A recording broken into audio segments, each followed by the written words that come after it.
അതുകൊണ്ടാണല്ലോ ഒരിക്കൽ അല്ലാഹുവിന്റെ ഹബീബ് മദീനയുടെ തിണ്ണയിലിരുന്നു കൊണ്ട് പൊട്ടിക്കരഞ്ഞുകൊണ്ടിരിക്കുമ്പോൾ ബഹുമാനപ്പെട്ട ഉസ്മാൻ ഇബ്നു അഫ്ഫാൻ റളിയല്ലാഹു അൻഹു പ്രവാചകന്റെ മുമ്പ് വന്നുകൊണ്ട് ചോദിക്കുന്നു, യാ റസൂലല്ലാഹ്, എന്തിനാണ് അല്ലാഹുവിന്റെ റസൂലേ അങ്ങ് പൊട്ടിക്കരയുന്നത്?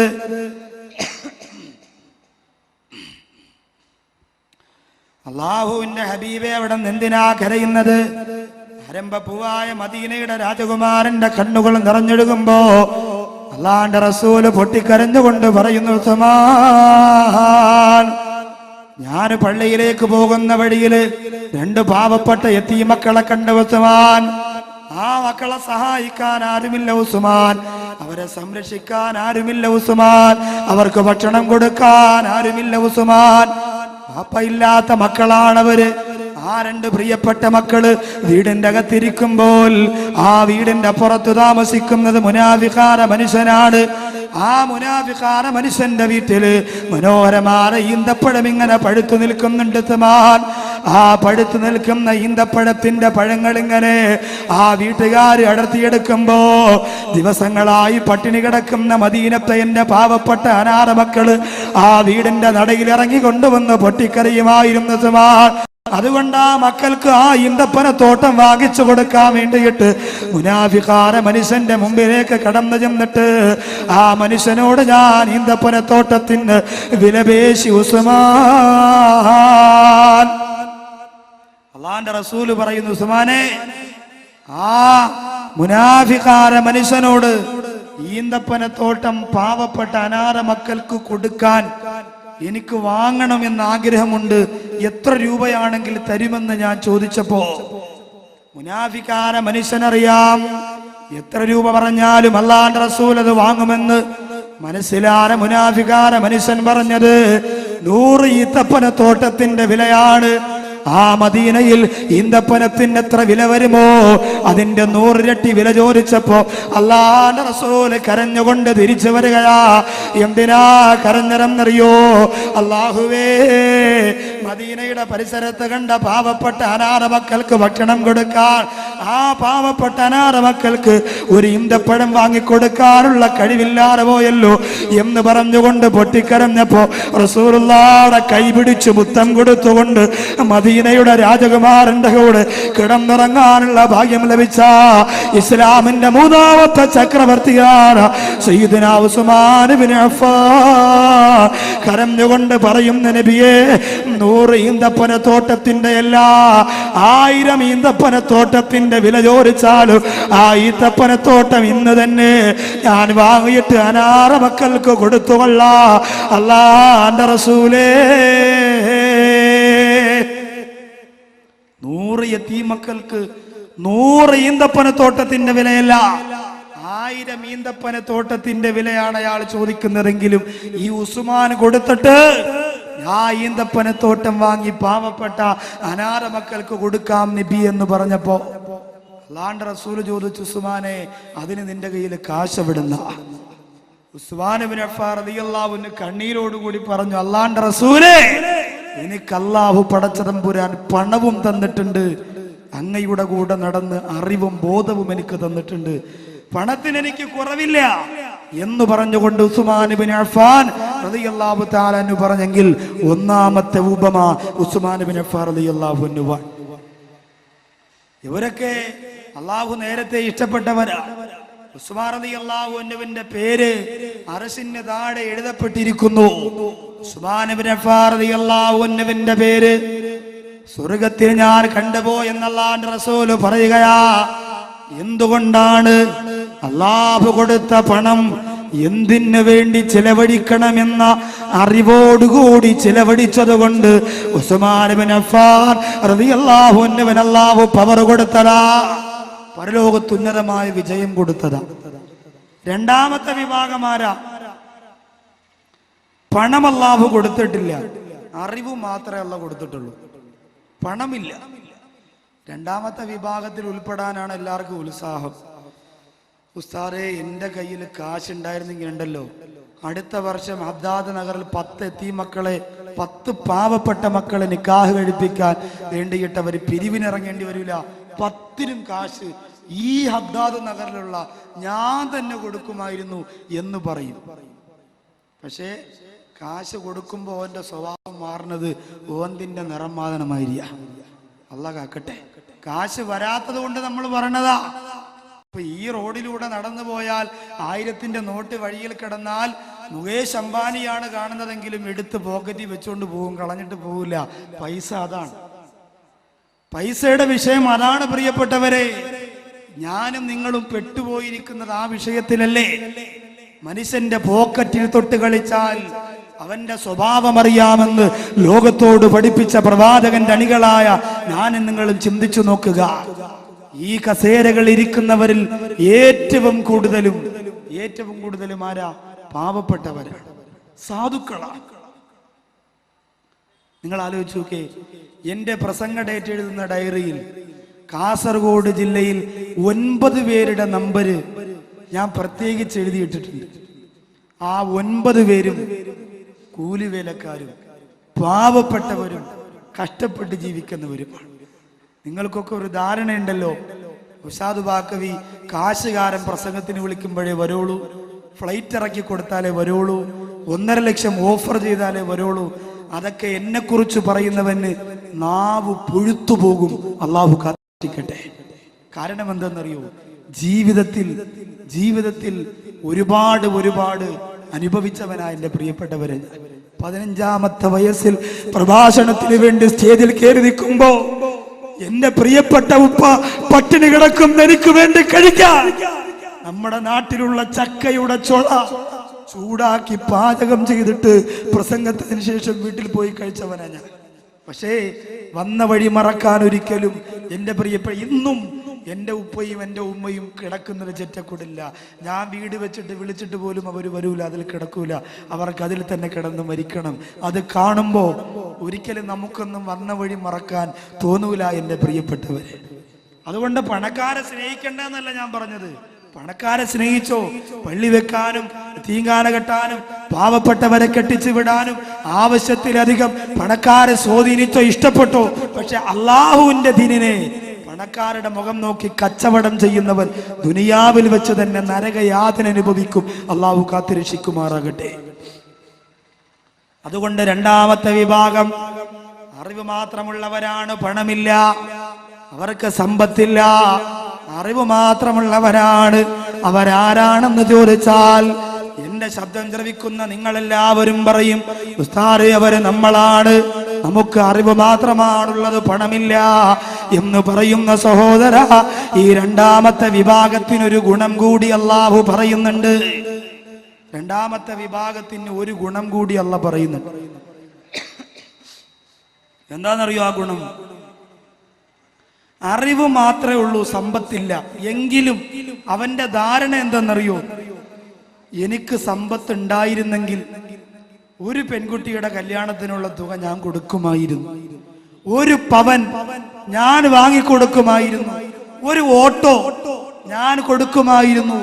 ഈ സരസിലിരുന്നു കൊണ്ട് അള്ളാഹുവിന്റെ ദീൻ ഉൾക്കൊള്ളുന്ന പാവപ്പെട്ട ഹദ്ദാദ് നഗരം തടിച്ചുകൂടിയ ആയിരക്കണക്കാന സഹോദരിമാർ പാവപ്പെട്ട പെൺമക്കളുടെ കല്യാണത്തിന് വേണ്ടിയിട്ട് കയ്യിലും കാതിലും കഴുത്തിലും കാലിലും കിടക്കുന്ന സ്വർണ്ണാഭരണങ്ങൾ ഊരിയെറിയുമ്പോ അടുത്തിരുന്നു കൊണ്ട് കുപ്പിവെള്ളം വരിച്ചിരിക്കുന്ന നിസ്കാരത്തഴമ്പുള്ള പാവപ്പെട്ട കാസർഗോഡ് ജില്ലയിലെ ഹദ്ദാദ് നഗറിലെ പെങ്ങളിരുന്നു കൊണ്ട് ചിന്തിക്കുകയാ, അല്ലാഹുവേ എന്റെ വിരലിൽ ഒരു മോതിരമുണ്ടായിരുന്നെങ്കിൽ, എന്റെ കാതിലൊരു കമ്മലുണ്ടായിരുന്നെങ്കിൽ അത് ഞാൻ കൊടുക്കുമായിരുന്നു എന്ന് ആത്മാർത്ഥമായി ചിന്തിക്കുന്ന പെണ്ണേ.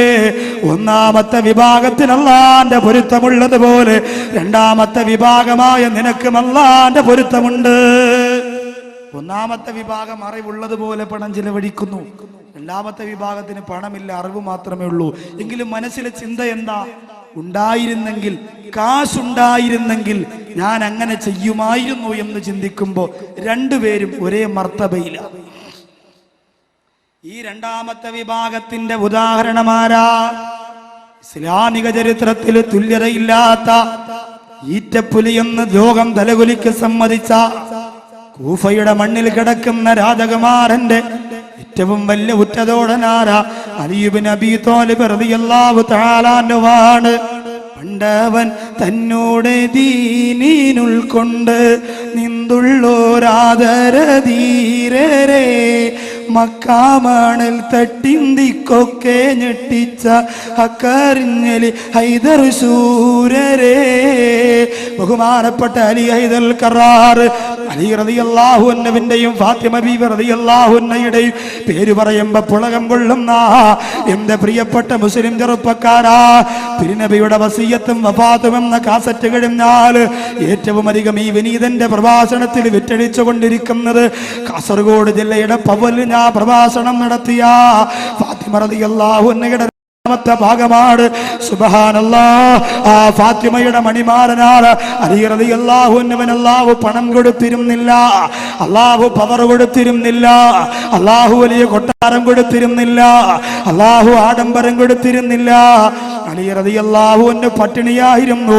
പ്രവാചകനെയും കൊണ്ട് ഉസ്മാൻ ഇബ്നു അഫ്ഫാൻ റളിയല്ലാഹു അൻഹു വീട്ടിൽ വിളിച്ച് ഭക്ഷണം കൊടുക്കുമ്പോ പൊട്ടിക്കരഞ്ഞുകൊണ്ട് അലി റളിയല്ലാഹു അൻഹു ഫാത്തിമയോട് വന്ന് പറയുന്നു, ഫാത്തിമ, എന്റെ പ്രിയപ്പെട്ട പ്രവാചകനെ എന്റെ ഈ ചെറ്റക്കൂരയ്ക്കകത്ത് വിളിച്ചിട്ട് ഭക്ഷണം കൊടുക്കാൻ എനിക്ക് കഴിയുന്നില്ലല്ലോ ഫാത്തിമ, അതിനുള്ള പണം എനിക്കില്ലല്ലോ ഫാത്തിമ.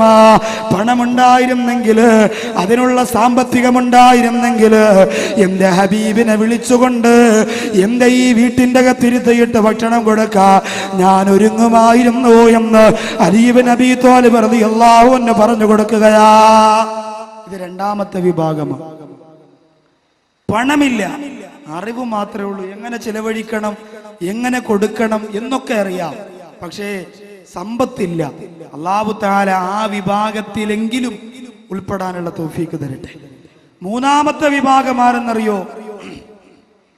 അറിവില്ല, സമ്പത്ത് മാത്രമേ ഉള്ളൂ. പകുതി ഒഴിക്കണം, പകുതി. കബീർ ഉസ്താദിന് വലിയ വയറാണ്, അതുകൊണ്ട് നീ നിറച്ചൊഴിച്ചു കൊടുത്ത് ശീലിച്ച പോലെ എനിക്ക് നിറച്ചൊഴി പകുതി ഒഴിച്ച. എല്ലാ സ്റ്റേജിലും കബീർ ഉസ്താദ് എനിക്ക് പണി തന്നിട്ടാ പോണേ, അതുകൊണ്ട് ഇവിടെ കബീർ ഉസ്താദിന് പണി കൊടുത്തിട്ടാ ഞാൻ പോകും, ഉറപ്പാണ്.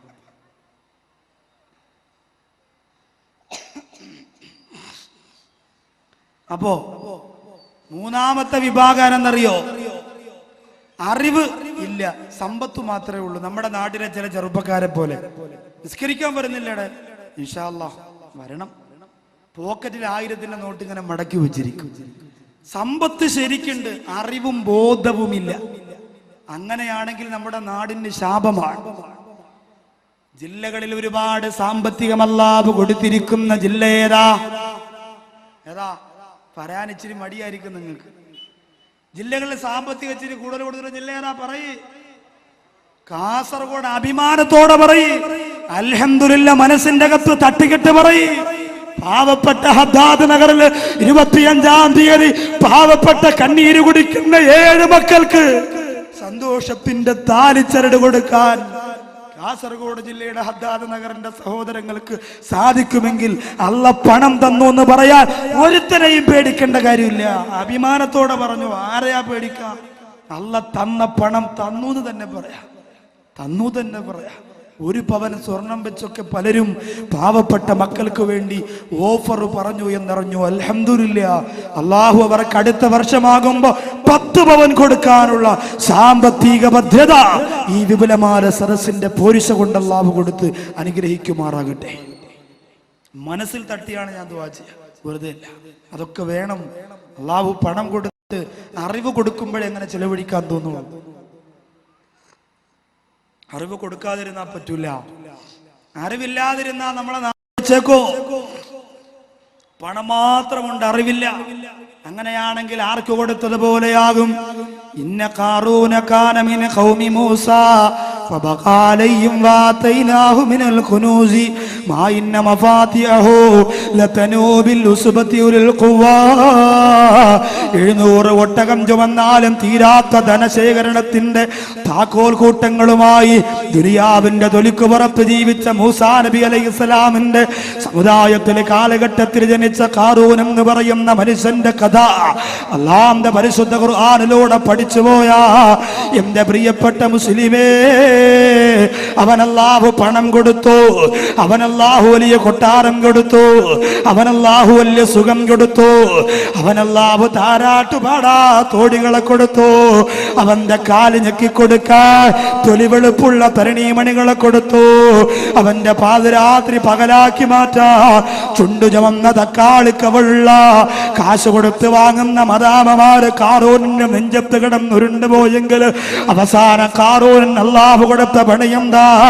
വഖസഫ്നാ ബിഹി വബിദാരിഹിൽ അർള്.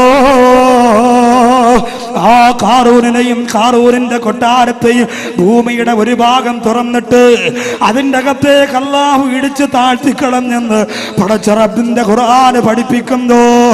ആ വിഭാഗത്തിലാകണമോ എന്റെ കാസർഗോഡ് ജില്ലക്കാരാ? അല്ലാഹു പണം മാത്രം തന്ന പേപ്പട്ടികളെ പോലെ, പോത്തുകളെ പോലെ, മൂരികളെ പോലെ തിന്നാനും കുടിക്കാനും സുഖിക്കാനും രസിക്കാനും കളിക്കാനും ചിരിക്കാനും ആഹ്ലാദിക്കാനും ആനന്ദിക്കാനും മാത്രം മൃഗങ്ങളെ പോലും നാണിപ്പിക്കുന്ന തരത്തിൽ ജീവിക്കാൻ വിധിക്കപ്പെട്ടവനായി മാത്രം അതപ്പതിക്കണമോ എന്റെ പ്രിയപ്പെട്ടവരെ? ഒരിക്കലും ആ വിഭാഗത്തിൽ ഞാനും നിങ്ങളും പെട്ടുപോകരുത്. എന്തിനാ അങ്ങനെ ഒരു ജീവിതം? എന്തിനാണ് അങ്ങനെ ഒരു ജീവിതം?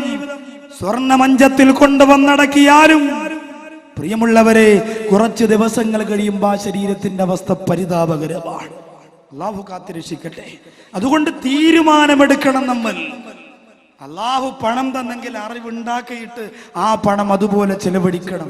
ഇല്ലാതെ കാറൂനിനെ പോലെ തിന്നാനും കുടിക്കാനും രസിക്കാനും സുഖിക്കാനും മാത്രം അള്ള തന്ന പണം വരുമ്പോഴാണല്ലോ മനുഷ്യന്റെ മനസ്സ് മാറുന്നത്. എത്രയോ സഹോദരങ്ങൾ ഗൾഫിൽ കിടന്ന് കഷ്ടപ്പെടും.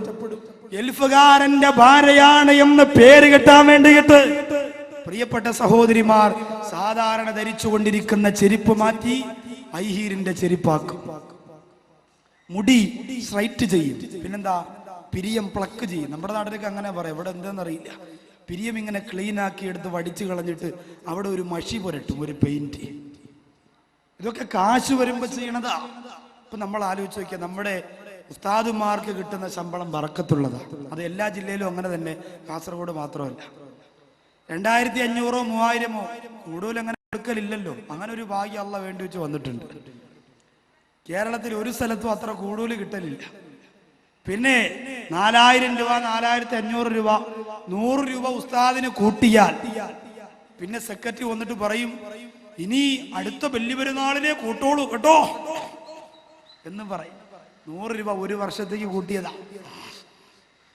അപ്പൊ ഈ പാവപ്പെട്ട ഉസ്താദ് ഇങ്ങനെ വീട്ടിൽ ചെല്ലുമ്പോ ഭാര്യ പറയണു, അപ്പുറത്തെ സുൽവത്ത് സ്കൂട്ടി എടുത്ത് സ്കൂട്ടി. അപ്പോ ഭർത്താവായ ഉസ്താദ് ചോദിക്കും, നീ എന്തെടുത്തു? ഞാൻ 15 വക ഏടെടുത്തു. ഓതാനല്ലേ എനിക്ക് പറഞ്ഞിട്ടുള്ളൂ. എത്ര ആലോചന വന്നത്, അവസാനം കിട്ടിയത് മെയിലായി പോയി. ഇത് പറയും, ഇതൊക്കെ പറയും. ഇത് കേട്ടിട്ട് ഉസ്താദ് ഇങ്ങനെ ആഴ്ച ലീവ് കഴിഞ്ഞ് പള്ളിയിലേക്ക് പോകുമ്പോൾ മനസ്സുകൊണ്ട് ചിന്തിക്കും, റബ്ബേ എങ്ങനെ ഒന്ന് അടിച്ചു പൊളിച്ച് ജീവിക്കും. എന്നും ഈ വെള്ളം മുണ്ടും വെള്ള ജുബയും ഒരു കീറാറായ ചെരുപ്പും ബസ് കാത്ത് നിന്ന്, ഒരു വണ്ടിയൊക്കെ വേണ്ടേ ബസ് കാത്ത് നിന്ന് ടിക്കറ്റ് എടുത്ത് യാത്ര ചെയ്ത്, ഇതൊക്കെ ഒന്ന് മാറണം. അങ്ങനെ ഇരിക്കുമ്പോഴാണ് സെക്രട്ടറിയൊക്കെ നല്ല സെറ്റപ്പിൽ നടക്കുന്നു. ഉസ്താദ് ചോദിക്കും, നിങ്ങൾക്ക് എങ്ങനെയാണ് കാര്യങ്ങളൊക്കെ? ഉസ്താദ്, ഞാൻ ചെറിയ റിയൽ എസ്റ്റേറ്റ് ബിസിനസ്സും മറ്റു കാര്യങ്ങളോട്ടൊക്കെ ഇങ്ങനെ പോവാൻ. ഉസ്താദ് പറയും, ഞാനും കൂടെ ഒന്നും കൂടി ചാടിയാലോ? സെക്രട്ടറി പറയും, വേണ്ട. കാരണം എന്താ? ഉസ്താദ് ചാടിയ ഉള്ള വസ്തു മുഴുവനും ഉസ്താദ് തകടും കൂടും എഴുതി കച്ചവടം നടത്തും. സെക്രട്ടറി വെള്ളത്തിലാവും. അതുകൊണ്ട് ഉസ്താദിനോട് പറയും വേണ്ടാന്ന് പറയും. എന്നാൽ ഉസ്താദിന്റെ മനസ്സിലൊരു ആഗ്രഹമല്ലേ, ഒന്ന് ചേർന്നാലോ? ഇന്ന് പള്ളി ജോലി മാത്രം ചെയ്യുന്ന ഉസ്താദുമാര് വളരെ കുറവാണ്. റിയൽ എസ്റ്റേറ്റ് ബിസിനസ് ചെയ്തു തുടങ്ങിയിട്ടുണ്ട്. 3-4 ലക്ഷം രൂപ ഒന്ന് കൊടുത്താൽ ഒരു വസ്തു വെറുതെ കിടക്കല്ലേ, കച്ചവടം നടന്നാലും വല്ല 19,000 കിട്ടി അത്രയാവൂലേ? എന്നാൽ അതിന് മെനക്കെടാത്തവരോ എങ്ങനെയെങ്കിലും ഒരു വിസയുണ്ടാക്കി ഗൾഫിലേക്ക് പോയാൽ, പ്രിയമുള്ളവരെ, ഗൾഫിലേക്ക് പോയി കഴിഞ്ഞാൽ ഉസ്താദിന്റെ ഭാര്യയാണെങ്കിലും മനസ്സ് മാറുകയാണ്. ഒന്നാമത്തെ ശമ്പളം വരുമ്പോ ഇന്നലെ വരെ തലമറച്ചിരുന്ന പ്രിയപ്പെട്ട ഉസ്താദിന്റെ ഭാര്യക്കൊരു തോന്നല, ബ്യൂട്ടി പാർലറിൽ പോയിട്ട് മുടിയൊന്ന് സ്ട്രെയിറ്റ് ചെയ്യണം.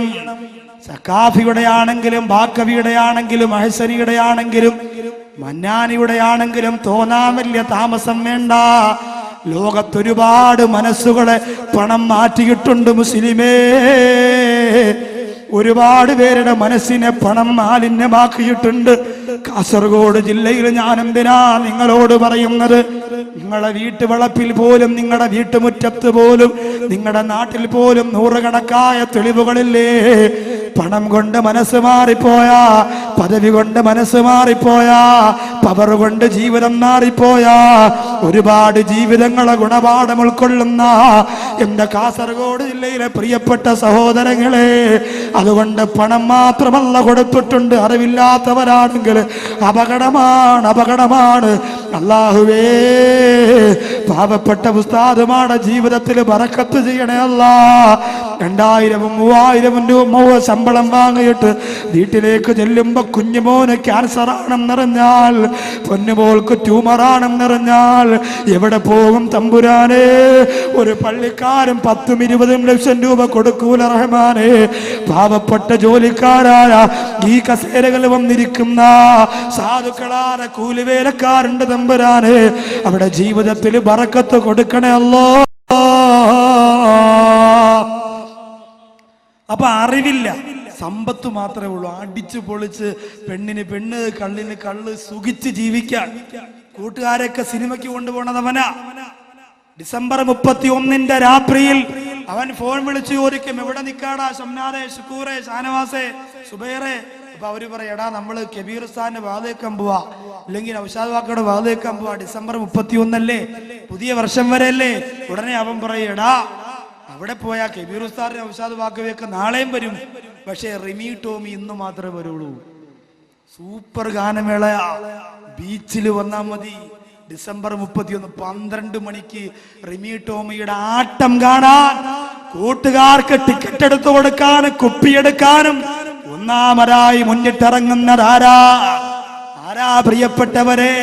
വാപ്പ ഹാജി ആരാണ് പള്ളിയിൽ നിന്ന് പുതുവർഷത്തിന് വേണ്ടി പൊട്ടിക്കരഞ്ഞുകൊണ്ട് ദുആ ചെയ്യുമ്പോ വാപ്പാടെ ബോധമില്ലാത്ത 25 വയസ്സുകാരനായ പൊന്നുമോനില്ലേ, കടപ്പുറത്ത് സയനോരയുടെ റിമി ടോമിയുടെ ശരീരത്തിന്റെ കുലുക്കം കണ്ടിട്ട് നിർത്തി നിക്കക്കള്ളിയില്ലാതെ നൃത്തം ചവിട്ടുന്ന കാലഘട്ടമാണെങ്കിൽ, അറിവില്ലാതെ പണം മാത്രം കിട്ടിപ്പോയാൽ ആ പണം കൊണ്ട് അവന് കിട്ടുന്നത് നരകമാ. അല്ലാഹു കാത്തുരക്ഷിക്കട്ടെ. അറിവില്ലാതെ പണം മാത്രം കിട്ടാൻ പാടില്ല. അറിവിന്റെ കൂടെ പണം കിട്ടിയ രക്ഷപ്പെടും. വിഭാഗം ആരെന്നറിയോ? അറിവില്ല, പണവുമില്ല, പക്ഷെ അവർക്കും അള്ളാഹുവിന്റെ വെറുപ്പുണ്ട്. അതെങ്ങനെയാണ് കിട്ടുക വെറുപ്പ്? അറിവില്ല, പണവുമില്ലെങ്കിൽ പിന്നെ എന്തിനാ പടച്ചോന്റെ വെറുപ്പ്?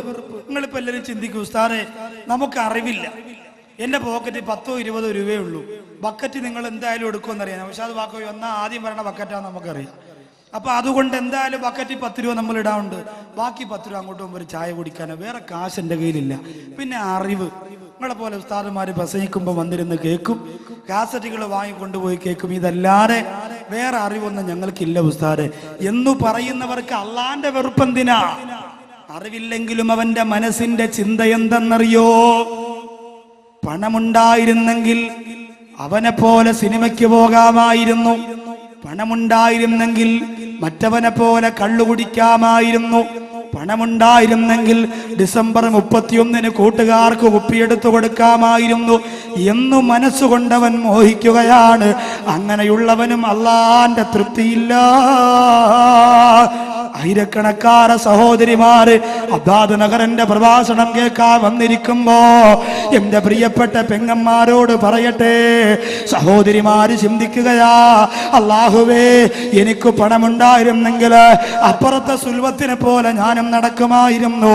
ക്യൂടെക്സ് പുരട്ടിക്കൊണ്ട്, മുടി സ്ട്രെയിറ്റ് ചെയ്തുകൊണ്ട്, അതേ ചുണ്ട് ലിപ്സ്റ്റിക് പുരട്ടിക്കൊണ്ട്, കാമുകന്മാരെ തോളത്ത് കൈയിട്ടുകൊണ്ട് ഞാനും നടക്കുമായിരുന്നെന്ന് കൊതിച്ചു പോകും പെണ്ണ്. ഈ അവസാനം പറഞ്ഞ 2 വിഭാഗത്തിൽ പെടല്ലേ. അല്ലാഹു നമ്മെ കാത്തുരക്ഷിക്കട്ടെ. അള്ളാന്റെ പരലോകം, ആ പരലോകത്ത് എല്ലാ കാര്യങ്ങൾക്കും ഒറ്റ ചോദ്യമാണ്. ആയുസ് എന്തിന് ചിലവഴിച്ചു? ആരോഗ്യം എന്തിന് ചിലവഴിച്ചു? യുവത്വം എന്തിന് ചിലവഴിച്ചു? അള്ളാന്റെ റസൂല് പറയുകയാ, ലാ തസൂലു ഖദമാ അബ്ദിൻ ഹത്താ യുസ്അല അൻ അർബഈൻ. 4 കാര്യങ്ങളെ കുറിച്ച് ചോദിക്കാറ് ഒരു മനുഷ്യന്റെ കൽഭാരം ചലിപ്പിക്കാൻ കഴിയൂല.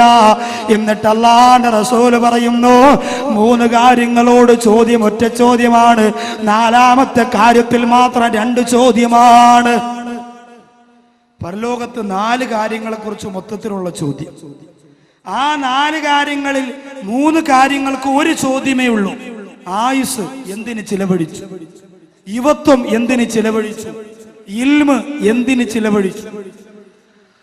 4ാമത്തെ കാര്യത്തിന് മാത്രം 2 ചോദ്യമാണ്. പണം എങ്ങനെ ഉണ്ടാക്കി, എങ്ങനെ ചിലവഴിച്ചു. പണം എങ്ങനെ ചിലവഴിച്ചു എന്ന് മാത്രമല്ല ചോദിക്കുന്നത്, എവിടെ നിന്നുണ്ടാക്കി എന്ന് വരെ ചോദിക്കും. ധനമെങ്ങിനാ നീ അന്ന് സമ്പാദിച്ചതും, അത് ഏത് മാർഗമിലാണ് ചിലവ് നീ ചെയ്തതും. എങ്ങനെയാണ് നീ പണം സമ്പാദിച്ചത്, എങ്ങനെയാണ് ചിലവഴിച്ചത്? ഈ 2 ചോദ്യം ചോദിക്കുമെങ്കിൽ ഇതിൻ്റെ അകത്തിരിക്കുന്ന ഈ ശബ്ദം ശ്രവിക്കുന്ന നമ്മളെല്ലാവരും നമ്മുടെ പോക്കറ്റിൽ എത്ര രൂപയുണ്ടെന്നൊന്ന് തീരുമാനിക്കുക. ഇപ്പൊ ബക്കറ്റ് എടുക്കാനല്ല, പിരിക്കാനല്ല. നിങ്ങൾ ആലോചിച്ചോ, 1000 ഉണ്ടെങ്കിൽ 1000, 5000 ഉണ്ടെങ്കിൽ 5000, 10000 ഉണ്ടെങ്കിൽ 10000, ചെക്കാണെങ്കിൽ അത്, ATM ആണെങ്കിൽ അതിൽ എത്ര രൂപ ATM അക്കൗണ്ടിൽ ഉണ്ടാവും എന്ന് ചിന്തിക്കാം. ചിന്തിച്ചല്ലോ എല്ലാവരും? അന്തം വിട്ടിരിക്കല്ലേ? ചിന്തിക്കാൻ വേണ്ടി പറഞ്ഞത്. ആലോചിച്ച് നോക്കാൻ, ഞാൻ എൻ്റെ പോക്കറ്റിലുള്ള കാശിനെ കുറിച്ച് അങ്ങനെ ചിന്തിക്കുകയാണ്. എത്ര രൂപ ഉണ്ട് പഠിച്ചത്? നിങ്ങളും അങ്ങനെ ചിന്തിക്കണം. സഹോദരിമാര് മോതിരം, വള, കമ്മല്, മാല, പിന്നെ ചെറിയൊരു പേഴ്സ് ഉണ്ടാവുമല്ലോ. പേഴ്സിൽ പല അറകളും ഉണ്ട്. എല്ലാ അറയും കൂടെ തുറന്നാൽ മദീനയും മക്കയും വിലയ്ക്ക് വാങ്ങാനുള്ള കാശുണ്ടാവും. എന്നാലും തുറക്കത്തില്ല. പോട്ടെ, ആ കാശെല്ലാം കൂടി നമ്മുടെ കയ്യിലുണ്ട്. ഇത് എവിടെ നിന്നാണ് നമുക്ക് കിട്ടിയത്? നമ്മളൊന്ന് ചിന്തിച്ചു നോക്കി. ഇതെവിടെ നിന്നാണ് കിട്ടിയത് എന്നൊന്ന് ചിന്തിച്ചു നോക്കി. അള്ളാഹു എൻ്റെ കയ്യിലിരിക്കുന്ന കാശ് 1000 രൂപയുണ്ട്, 2000 രൂപയുണ്ട്, 5000 രൂപയുണ്ട്. ഇത് എവിടെ നിന്നാണ് എനിക്ക് കിട്ടിയത്? പടച്ചവന്. എല്ലാവരും ഒന്ന് ചിന്തിച്ചു നോക്കി, എവിടെ നിന്നാ കിട്ടിയതെന്ന് ആലോചിച്ച് നോക്കി. ഞാൻ ആലോചിച്ച് നോക്കണ്ട, എവിടെ നിന്നാണ് കിട്ടിയത് പടച്ചവന്. നിങ്ങൾ എങ്ങനെ ആലോചിച്ച് നോക്കി, എവിടെ നിന്നാണ് കിട്ടിയത്? ചില ആൾക്കാർ ഇപ്പൊ ചിന്തിക്കുമ്പോൾ ചിരി വരും. അള്ളാഹുവേ, എത്ര പേരെ പറ്റിച്ചും വലിപ്പിച്ചുമാണ് റബ്ബേ ഞാൻ ഈ കാശ് പോക്കറ്റ് വെച്ചിരിക്കുന്നത്. എത്ര പേരെ. ഒരു സ്ഥലത്ത് ബേക്കറി ഉദ്ഘാടനം തരുമ്പോൾ ബേക്കറിയുടെ പേര് അബ്ദുൽ മലിക്കുൽ ഗഫൂർ എന്നാണ്. രുചി ബേക്കറി, തണൽ ബേക്കറി എന്ന് കേട്ടിട്ടുണ്ട്. അബ്ദുൽ മലിക്കുൽ ഗഫൂർ. എന്താ പേരിടാൻ കാരണം എന്ന് ചോദിച്ചപ്പോ വാപ്പാടെ പേര് ചോദിച്ചപ്പോ വാപ്പാടെ പേരില്ല, വാപ്പാടെ പേരിട്ട ബേക്കറിയൊക്കെ നിന്ന് കത്തു സാറേ, അത്രയ്ക്ക് മണക്കത്താ. പിന്നെ ഇത് ആരെ പേര്? ഇത് ദുബായിലുള്ള എൻ്റെ അറബിയുടെ പേരാ. ആ പേരിടാൻ കാരണം അറബിയെ വലിപ്പിച്ചുകൊണ്ടാണ് ഞാനിത് തുടങ്ങിയതെന്നാ. അപ്പൊ ഇതാണ് എങ്ങനെ ഉണ്ടാക്കി എന്ന് ചിന്തിച്ചു നോക്കിയാൽ അല്ലാഹു നാളെ ചോദിക്കും, എവിടെ നിന്നാ പണമുണ്ടാക്കിയത്? ചോദിക്കും പെങ്ങളെ, ചോദിക്കും. ദുബായിലും അബൂദാബിയിലും മസ്കറ്റിലും ഖത്തറിലും സൗദി അറേബ്യയിലും എല്ലാം പോയി ഏതെങ്കിലും ഒരു സാധുവാന അറബിയാണ് കയ്യിൽ കെട്ടിയതെങ്കിൽ അവനെ അടിച്ച് വശത്താക്കിയിട്ട് അവന്റെ ഉള്ളതല്ല ഊറ്റിയെടുത്തുകൊണ്ട് വന്നിട്ട് നാട്ടിൽ വന്നിട്ട് ഷാർജ ബേക്കറി തുടങ്ങുന്ന, നാട്ടിൽ വന്ന് മസ്കറ്റ് ഹോട്ടൽ തുടങ്ങുന്ന പ്രിയപ്പെട്ട മുസ്ലിമേ, മിൻ ഐന ഇക്തസബാ, എവിടെ നിന്നാണ് നീ പണമുണ്ടാക്കിയതെന്ന് അല്ലാഹു ചോദിക്കുന്നതാ. മറുപടി കൊടുക്കാൻ കഴിയുമോ എന്റെ പ്രിയപ്പെട്ടവരെ? കഴിയണം. പട്ടിണി കിടന്നാലും ഹറാമാറ പണം നമുക്ക് വേണ്ട പ്രിയപ്പെട്ടവരെ. പട്ടിണി കിടന്ന് ഭക്ഷണം കഴിക്കാതെ മരിച്ചുപോയാലും മറ്റുള്ളവരെ വഞ്ചിക്കുന്ന, മറ്റുള്ളവരെ പറ്റിക്കുന്ന കാശ് നമുക്ക് വേണ്ട.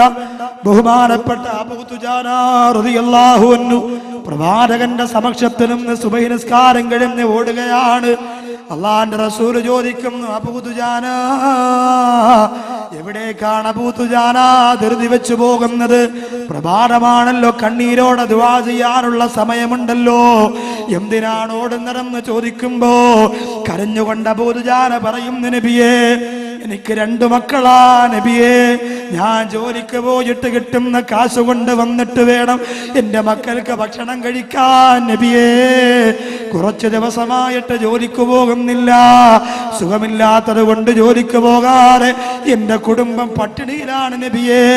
കാസർഗോഡ് ഹദ്ദാദ് നഗറിന്റെ പരിസരത്ത് വന്നിരിക്കുന്ന പ്രിയപ്പെട്ട മുസ്ലിങ്ങളോട് ഞാനൊന്ന് ചോദിക്കട്ടെ, നിങ്ങൾ പട്ടിണി കിടന്നിട്ടുണ്ടോ?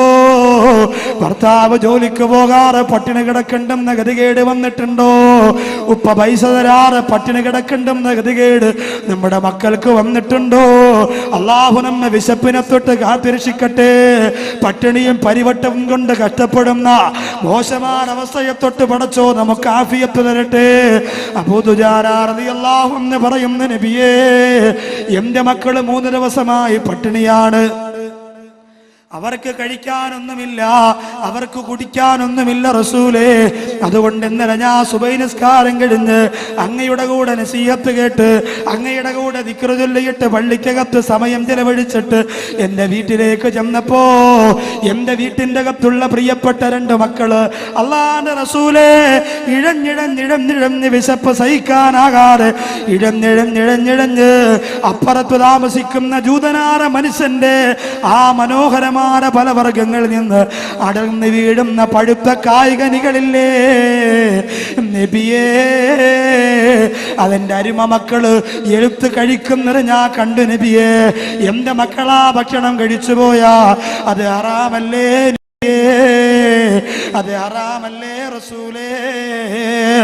അതുകൊണ്ട് എന്റെ മക്കളുടെ വയറ്റിൽ ത്തേക്ക് ഭക്ഷണം ഇറങ്ങി പോകാതിരിക്കാൻ എന്റെ കൈ കൊണ്ട് ഞാൻ മക്കളുടെ വാക്യകത്തേക്ക് കൈയിട്ട് നബിയേ.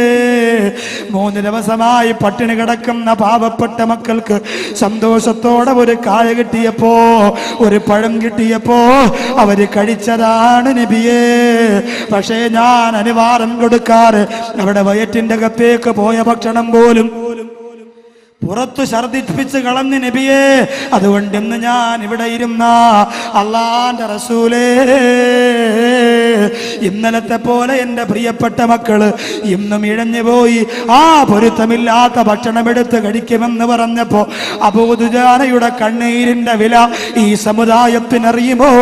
ആരെ പറ്റിച്ചാലും മക്കളുടെ വയറ് വളർത്താ, ആരെ വഞ്ചിച്ചാലും വീട് വളർത്താ, ആരെ കഷ്ടപ്പെടുത്തിയാലും കുടുംബം പോറ്റാ പരിശ്രമിക്കുന്ന മുസ്ലിമേ, മിൻ ഐന ഇക്തസബ, എവിടെ നിന്ന് പണമുണ്ടാക്കിയെന്ന് അല്ലാഹു ചോദിക്കും മോനെ. ചെറിയ ചെറിയ കച്ചവടം നടത്തുന്നവരുണ്ട്, ലോഡിംഗ് തൊഴിലാളികളുണ്ട്, യൂണിയനുകളിൽ പ്രവർത്തിക്കുന്നവരുണ്ട്, ചുമട്ടു തൊഴിലാളികളുണ്ട്. കഷ്ടപ്പെട്ട് പണമുണ്ടാക്കിയാൽ അതിനൊരു ബറക്കത്താണ്. മുമ്പൊരു അച്ഛൻ 8 വയസ്സുകാരനായ തന്റെ മകനോട് പറഞ്ഞു, 8 വയസ്സുകാരനായ മകനോട് പറഞ്ഞു, എല്ലാ ദിവസവും 1 രൂപയുടെ നാണയത്തൊട്ട് എനിക്ക് കൊണ്ട് തന്നല്ലാതെ നിനക്ക് നീ വീട്ടിൽ നിന്ന് ഭക്ഷണവും തരൂല, രാത്രി നിന്നെ ഇവിടെ ഉറക്കുകയുമില്ല എന്ന് പറഞ്ഞു. ഇന്നുള്ള മക്കളോട് അങ്ങനെ പറയരുത്. അവരോട് മാതാപിതാക്കൾ അനുവാദം കൊടുത്താൽ ആ സെക്കൻഡിൽ തന്നെ അവർ പോകും. കാപ്പി കൊടുക്കലൊക്കെ വേണോ ഇത്രയും തിരക്കിനിടയിൽ? പുറത്തുനിന്നാണോ? അല്ല, പുറത്തുനിന്നാണെങ്കിലും ഇത്രയും തിരക്കിനിടയിൽ കൊണ്ടു കൊടുക്കുമ്പോൾ അതൊരു ബുദ്ധിമുട്ടാണ്. അടുത്ത പ്രദേശത്തുള്ള യുവാക്കൾ ചെയ്തതാ ഈ ഇതൊക്കെ. എന്ത് ചെയ്യും ഇപ്പൊ? ജനങ്ങൾ ഇത്രയും പേരെ എവിടെ ഇരുത്തും? ഇൻഷാ അല്ലാഹ് ആരും നിരാശപ്പെടേണ്ട. ഒരു 1.5 മാസം കൂടി കഴിഞ്ഞാൽ പഴയ ശബ്ദത്തിലേക്ക് ഇൻഷാ അല്ലാഹ് മടങ്ങി വരും. അപ്പൊ നമുക്ക് കാര്യമായി നമ്മുടെ വാഹനങ്ങളൊക്കെ സംഘാടകർ പറയുന്ന സ്ഥലത്ത് മാറ്റി പാർക്ക് നിർബന്ധമായും അങ്ങനെ തന്നെ ചെയ്തു കൊടുക്കണം, ഇല്ലെങ്കിൽ വിഷമമാണ്. ഇനി അടുക്കൂല, എല്ലാം അടുത്തല്ലേ കിടക്കുന്നേ. കുറച്ചുകൂടി ഒന്നുകൂടെ അടുപ്പിച്ച് നോക്കിയേ, നോക്കട്ടെ പറ്റുമോ? ഞെരിങ്ങിയാണ് കിടക്കുന്നത്. മാക്സിമം പറ്റുമെങ്കിൽ അങ്ങനെ ചെയ്തോ. പക്ഷെ ഫ്രണ്ട് മാത്രം നീങ്ങരുത്, നീങ്ങാനും മൊത്തം നീങ്ങണം, എങ്കിലേ ഏറ്റവും പുറകിലുള്ളവർക്ക് ഉപയോഗപ്പെടും. ഇപ്പൊ സുഖമായല്ലോ, കൈ വെച്ചിട്ട് നല്ല വിശാലമായിട്ട്.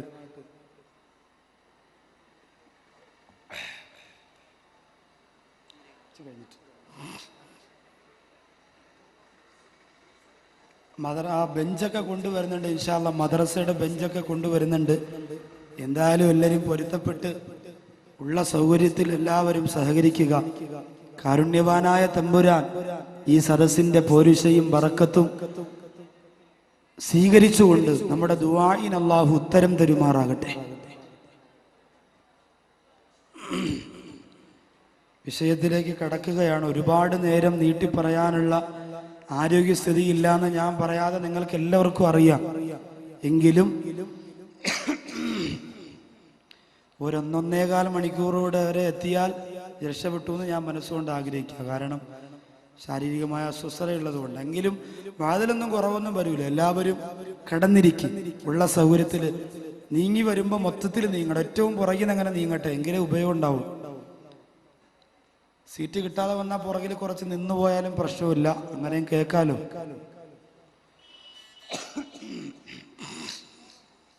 റോഡിൽ ദയവ് ചെയ്ത് ആരും നിൽക്കാതിരിക്കുക. കാരണം നമുക്ക് വാഹനങ്ങൾ അങ്ങോട്ടും ഇങ്ങോട്ടും പല ആവശ്യത്തിന് പോകുന്നവരുണ്ടാവും. നമ്മളായിട്ടൊരു തടസ്സം ആർക്കും ഉണ്ടാക്കി കൊടുക്കരുത്. അപ്പോ മകൻ വഷളായി വളരുന്നത് കണ്ട അച്ഛൻ പറഞ്ഞു, എല്ലാ ദിവസവും 1 രൂപയുടെ നാണയത്തൊട്ട് കൊണ്ട് തന്നെങ്കിലേ ഈ വീട്ടിന്റെ അകത്ത് നിനക്ക് കിടക്കാനും പറ്റുള്ളൂ, ഭക്ഷണം കഴിക്കാനും പറ്റുള്ളൂ. മകൻ സമ്മതിച്ചു. ഒന്നാമത്തെ ദിവസം അച്ചാച്ചന്റെ അടുത്ത് പോയി പാക്കും പറ്റിയൊക്കെ ഇടിച്ചു കൊടുത്തിട്ട് പറഞ്ഞു, അച്ചാച്ചാ 1 രൂപ എനിക്ക് തരണം. 1 രൂപയല്ലേ ഉള്ളൂ. അച്ചാച്ചൻ 1 രൂപ കൊടുത്തു. ആ 1 രൂപയും കൊണ്ട് അവർ നേരെ വീട്ടിലേക്ക് ചെന്നു. വൈകുന്നേരമായി അച്ഛന്റെ കയ്യിലേക്ക് ആ 1 രൂപ കൊടുത്തു. അച്ഛൻ പറഞ്ഞു, ആ 1 രൂപ കിണറ്റിൽ കൊണ്ടുപോയി ഇടാൻ പറഞ്ഞു. അങ്ങനെ ആ 1 രൂപ പൊന്നുമകൻ കിണറ്റിൽ കൊണ്ടുപോയിട്ടു. അച്ഛൻ ചോദിച്ചു, ഇതെന്തിനാണ് കിണറ്റിലിട്ടെന്നറിയോ? മോൻ പറഞ്ഞു, അറിയില്ല. അച്ഛൻ പറഞ്ഞു, കുറച്ചു നാൾ കഴിയുമ്പോ ഈ കാശിങ്ങനെ വൃക്ഷമായി പൊടിച്ച് തടച്ച് വളർന്ന് അതിൽ നിന്ന് കാശിങ്ങനെ നമുക്ക് പറിച്ചെടുക്കാമെന്ന് പറഞ്ഞു. രണ്ടാമത്തെ ദിവസം 1 രൂപ കൊടുക്കണമല്ലോ. അമ്മാമ്മയുടെ അടുത്ത് പോയി. അങ്ങനെ ഓരോ ദിവസം കുടുംബത്തിൽപ്പെട്ട ബന്ധുക്കളുടെ അടുത്ത് പോയി 1 രൂപ വാങ്ങി വാങ്ങി വാങ്ങി അച്ഛന്റെ കയ്യിൽ കൊണ്ടുവന്ന് കൊടുത്തു. ദിവസം ഒരുപാട് കഴിഞ്ഞു. അവസാനം അച്ചാച്ചനും അപ്പാപ്പനും ആരും കാശ് കൊടുക്കാതായി. വൈകുന്നേരം വീട്ടിലേക്ക് ചെല്ലണമെങ്കിൽ 1 രൂപ അച്ഛന്റെ കയ്യിൽ കൊടുത്തേ പറ്റുള്ളൂ. ഇനി എന്താണ് പോംവഴി? അവസാനം അയാൾ റെയിൽവേ സ്റ്റേഷന്റെ അരികിൽ പോയി ആ പാവപ്പെട്ട മകൻ കരഞ്ഞുകൊണ്ടിരുന്നു. ട്രെയിനിൽ വന്നിറങ്ങുന്നവരോട് ചോദിച്ചു, എനിക്ക് 1 രൂപ തരുമോ? അവര് പറഞ്ഞു, ഞങ്ങളുടെ ഈ സാധനം ചുമന്ന് ഞങ്ങളുടെ വീട്ടിൽ കൊണ്ടുവന്ന് വെച്ച് തന്നാ നിനക്ക് കാശ് തരാം. അങ്ങനെ 8 വയസ്സുകാരന്റെ തലയിൽ പെട്ടിയും കെട്ടും ചുമന്നുകൊണ്ട് ആ മുതലാളിയുടെ വീട്ടുപടിക്കൽ കൊണ്ട് വെച്ചു കൊടുത്തപ്പോൾ അയാൾ 1 രൂപ കൊടുത്തു. ആ 1 രൂപയും കൊണ്ട് ഓടി വരികയാണ്. അച്ഛന്റെ അടുത്ത് വന്നിട്ട് കയ്യിലേക്ക് ആ 1 രൂപ വെച്ചു കൊടുത്തപ്പോ അച്ഛൻ പറഞ്ഞു, ഇന്നലെ വരെ നിന്നോട് പറഞ്ഞതുപോലെ തന്നെ ഇന്നും ഞാൻ പറയുന്നു, ആ 1 രൂപ കിണറ്റിൽ കൊണ്ടുപോയി ഇടുക. ആ മകൻ 1 രൂപ നെഞ്ചോട് ചേർത്ത് വെച്ചുകൊണ്ട് പൊട്ടിക്കരഞ്ഞുകൊണ്ട് പറഞ്ഞു, എന്റെ അച്ഛൻ എനിക്കിനി ഭക്ഷണം തന്നില്ലെങ്കിലും വീട്ടിന്റെ അകത്ത് കയറ്റിയില്ലെങ്കിലും കുഴപ്പമില്ല, ഈ 1 രൂപ ഞാൻ കിണറ്റിന്റെ അകത്ത് കൊണ്ടിടുകയില്ല. അച്ഛൻ ചോദിച്ചു, അതെന്താ? ഇന്നലെ വരെ നീ ഞാൻ പറഞ്ഞ കാശ് കൊണ്ടിട്ടല്ലോ, ഇത് മാത്രം കൊണ്ടിടാത്തതെന്താ? അവൻ പറഞ്ഞു, ഇന്നലെ വരെ എനിക്ക് കിട്ടിയ 1 രൂപ കഷ്ടപ്പെടാത്ത കാശാ. അച്ചാച്ചന്റെ കയ്യിൽ നിന്നും അപ്പൂപ്പന്റെ കയ്യിൽ നിന്നും അമ്മുമ്മയുടെ കയ്യിൽ നിന്നും ഇരുന്ന് കാശാ. പക്ഷെ ഇന്ന് എന്റെ കയ്യിൽ ഇരിക്കുന്ന കാശ് ഞാൻ കഷ്ടപ്പെട്ട് വിയർപ്പൊഴുക്കിയിട്ടുണ്ടാക്കിയ കാശാ. അതുകൊണ്ട് ആ കാശ് ഞാൻ പാഴാക്കൂല എന്ന് 8 വയസ്സുകാരൻ പോലും പറഞ്ഞു പോരെങ്കിൽ എന്റെ പ്രിയപ്പെട്ട ഹദ്ദാദ് നഗറിൽ പഠിച്ചുകൂടിയ ആയിരക്കണക്കാരെ പ്രിയപ്പെട്ട ചെറുപ്പക്കാരാ, നീ കഷ്ടപ്പെട്ട് കാശുണ്ടാക്കിയെങ്കിൽ ആ കാശ് കൊണ്ട് സിനിമയ്ക്ക് പോകൂല, ആ കാശ് കൊണ്ട് കള്ളുകുപ്പിയെടുക്കൂല, ആ കാശ് കൊണ്ട് കൂത്താട്ടം നടത്തൂല. കഷ്ടപ്പെടാതെ ഉപ്പാന്റെയും ഉമ്മാന്റെയും കയ്യിൽ നിന്ന് ഖജനാവിൽ നിന്ന് അവന് കാശുണ്ടാക്കുന്നത് കൊണ്ടാ, കഷ്ടപ്പാടും സങ്കടവും അറിയാതെ പണമുണ്ടാക്കിയത് കൊണ്ടാ, വിഷമവും പ്രയാസവും അറിയാതെ പണമുണ്ടാക്കിയത് കൊണ്ടാ. എന്റെ സഹോദരങ്ങള് ആർഭാടത്തിന് വേണ്ടി ആനന്ദത്തിന് വേണ്ടി പണം ചെലവഴിക്കുന്നത് അള്ളാഹു കാത്തുരക്ഷിക്കട്ടെ.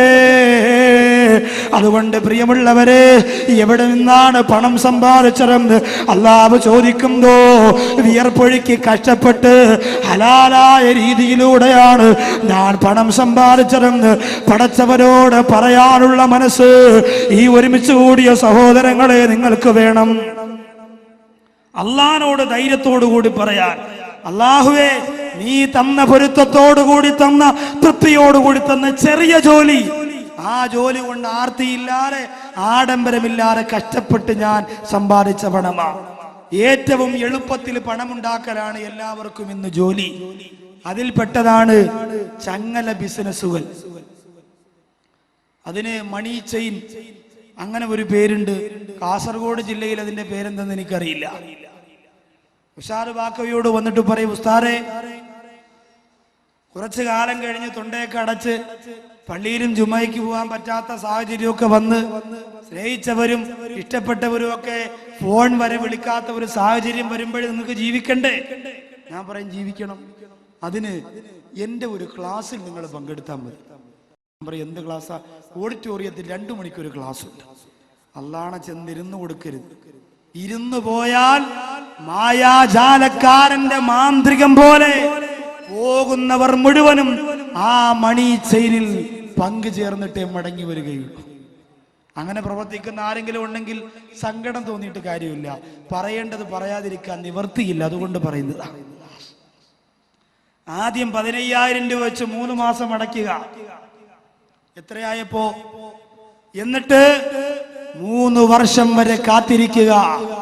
3 വർഷം കഴിഞ്ഞാൽ പിന്നെ മരിക്കുന്നത് വരെ എല്ലാ മാസവും നിങ്ങളുടെ വീടിന്റെ മുമ്പേ 50,000-ന്റെ ചെക്ക് കൊണ്ടുവരുമെന്ന് പറയുമ്പോൾ ഞങ്ങൾക്കിപ്പോ അതിങ്ങനെ വന്നുകൊണ്ടിരിക്കുകയാണെന്ന് പറയുന്ന കേൾക്കുമ്പോ വീട്ടിന്റെ അകത്തിരിക്കുന്ന സഹോദരിമാരുടെ മനസ്സ് മയങ്ങിപ്പോകും. പാവപ്പെട്ട ഭർത്താവിനോട് പറയുമിക്കാ, കാശുണ്ടാക്കണ്ടേ, വീട് വെക്കണ്ടേ, സൈനബാടെ വീട് പോലെ വലിയ വീട് വെക്കണ്ടേ, ശുക്കൂർ എടുത്ത വണ്ടി പോലെ വലിയ വണ്ടി എടുക്കണ്ടേ, അതുകൊണ്ട് നോക്കണ്ട, ഉസ്താദ് പറഞ്ഞത് ഹറാമാണെന്നാണ്. എടി ഉസ്താദ് പറഞ്ഞത് ഹറാമാണെന്നാണ്. ഉടനെ ഈ പെണ്ണ് പറയും, മൊയ്ലിയാരതൊക്കെ പറയും, മുസ്ലിയാരതൊക്കെ പറയും, ഇത് ഹറാമാണെന്ന് പറഞ്ഞ് മാറ്റിവെച്ചാൽ നമുക്ക് ജീവിക്കണ്ടേ? മൊയ്ലിയാര് വന്ന് വീട് വെച്ച് തരോ? മുസ്ലിയാര് മക്കളൊക്കെ ചെലവ് കൊടുക്കോ? അതുകൊണ്ട് ഇതിൽ നിങ്ങൾ ചേരണം എന്ന് പറഞ്ഞുകൊണ്ട് ഹറാമായ പൈസയുടെ പങ്കുചേരൽ ഈ സമുദായം ഇന്ന് കണ്ടെത്തിയിരിക്കുകയാ. അതുപോലെ ഒരു നുള്ള് കഞ്ചാവിന്റെ വില കാസർഗോഡ് ജില്ലയുടെ ചെറുപ്പക്കാരാ നിങ്ങൾക്കറിയുമോ? 1 പവന് സ്വർണത്തിന്റെ വിലയാ.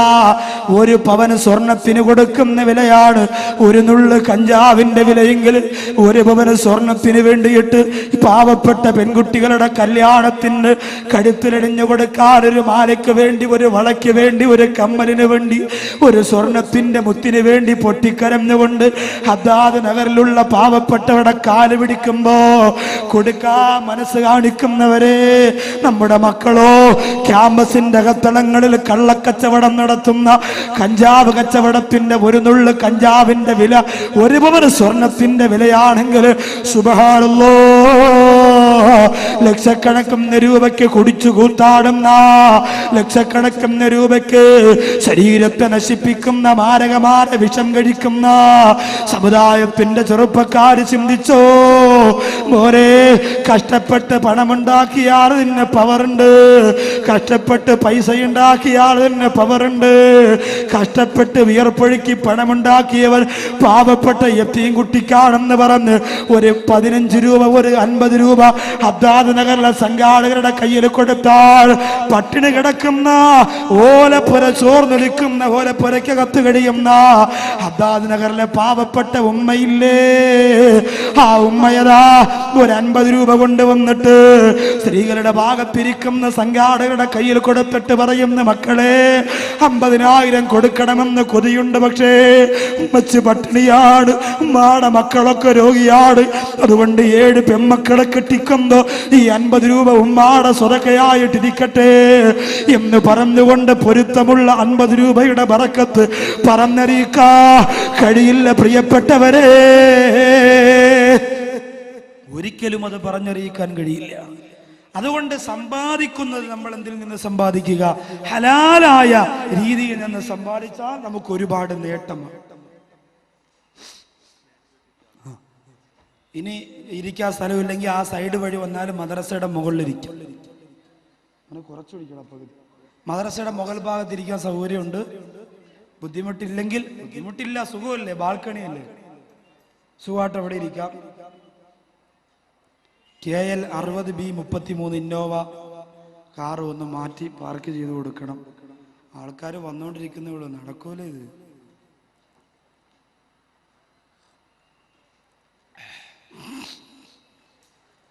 എല്ലാവരും ദ്വാരക്കണം എൻ്റെ ശബ്ദത്തിന് വേണ്ടി. അത് പറയാനായിട്ടന്ന് വന്നേ, പ്രസംഗിക്കാൻ വന്നതല്ല. നിങ്ങൾ ഇത്രയും ജനങ്ങളെ കൊണ്ട് നാളെ കൊല്ലമ്പാടി, മറ്റന്നാൾ കൊല്ലമ്പാടിയിലെ സരസിലുള്ള ജനങ്ങളെ കൊണ്ടും ദ്വാ ചെയ്യിപ്പിക്കണം എന്നുള്ള ആഗ്രഹത്തിൽ വന്നത്. ഇത്രയും ജനങ്ങൾ വരുമെന്ന് എനിക്ക് എന്തായാലും അറിയാം. അവരൊക്കെ മനസ്സറിഞ്ഞ് ദ്വാ ചെയ്താൽ അല്ലാഹു സ്വീകരിക്കും. കാസർഗോഡ് ജില്ലയിലെ ഒരു പ്രിയപ്പെട്ട സഹോദരങ്ങളുടെ അടുത്തൊരു സംഭവം, സുബ്ഹാനല്ലാഹ്, ഞാൻ തൊണ്ട അടച്ച് ജുമാ പ്രസംഗവും അവരിവിടെ സംഘാടകരുണ്ടെങ്കിൽ, ഞാൻ ഈ പറയുന്ന സംഘാടകരുടെ ഉണ്ടെങ്കിൽ വാത് കഴിഞ്ഞ് എന്നെ കണ്ടിട്ടേ പോകാം. ഒരു 3-4 ചെറുപ്പക്കാര് തിരുവനന്തപുരം പള്ളിയിൽ വന്നു, കാസർഗോഡ് ജില്ലയിൽപ്പെട്ടവരാ. അവര് വന്നിട്ട് കുറച്ച് പത്രത്തിന്റെ കട്ടിങ്ങാണ് ആദ്യം കൊണ്ട് തന്നത്. അതിൽ മുഴുവനും ക്യാൻസർ രോഗികൾക്ക് അവര് സഹായം കൊടുക്കുന്ന ഫോട്ടോയാണ്. 50,000, 25,000, 30,000, 40,000 രൂപ വെച്ച് ക്യാൻസർ രോഗികൾക്ക് അവര് സഹായം കൊടുക്കുന്ന ഫോട്ടോ. എന്നിട്ട് അതിൽ മനസ്സലിയിക്കുന്ന ഏത് ഉസ്താദും ഡേറ്റ് കൊടുത്തു പോകുന്ന ഒരു കത്തും, ഏത് ഉസ്താദ് വായിച്ചാൽ അപ്പോൾ ഡേറ്റ് കൊടുക്കും, ആ രീതിയിൽ ഒരു കത്തും എഴുതി കൈ കൊടുത്തു. യഥാർത്ഥത്തിൽ ഞാൻ ആദ്യം അവരോട് ചൂടായി ദേഷ്യപ്പെട്ടു. കാരണം ഇവിടെ ഒന്നാള് മുങ്ങി ഇരിക്കുകയാണ്. അതിൻ്റെ കൂട്ടത്തിൽ കാസർഗോഡ് എന്ന് പറഞ്ഞാണ്ടല്ലോ, മുക്കിന് വാള് വാള് വാള് വാള് വാള്. ഇത് എന്നോട് എൻ്റെ പെണ്ണുപിള്ള ചോദിച്ചാൽ കാസർഗോഡ് നിന്ന് പെണ്ണ് കെട്ടിയൊന്ന്. കാസർഗോഡ് ആര് വിളിച്ചാലും കാസർഗോഡ് ഫുൾ ടൈം 24 മണിക്കൂർ കാസർഗോഡ്. അള്ളാഹു അനുഗ്രഹിക്കട്ടെ. അപ്പോ ഈ കാസർഗോഡ് ജില്ലയിൽ നിന്നാണ് വന്നു പറഞ്ഞപ്പോൾ എനിക്ക് ആ ദേഷ്യം വന്നു. കാരണം ഒന്നാമത് പരിപാടികൾ ക്യാൻസൽ ചെയ്തുകൊണ്ടിരിക്കുന്നു, അതിന്റെ കൂടെ വീണ്ടും പുതിയതെങ്ങനെ കൊടുക്കും. അപ്പൊ ഞാൻ പെട്ടെന്ന് പറഞ്ഞു, വായിക്കാതെ ഞാൻ വായിച്ചു, പിന്നെ ബാഗിനകത്ത് വെച്ചു.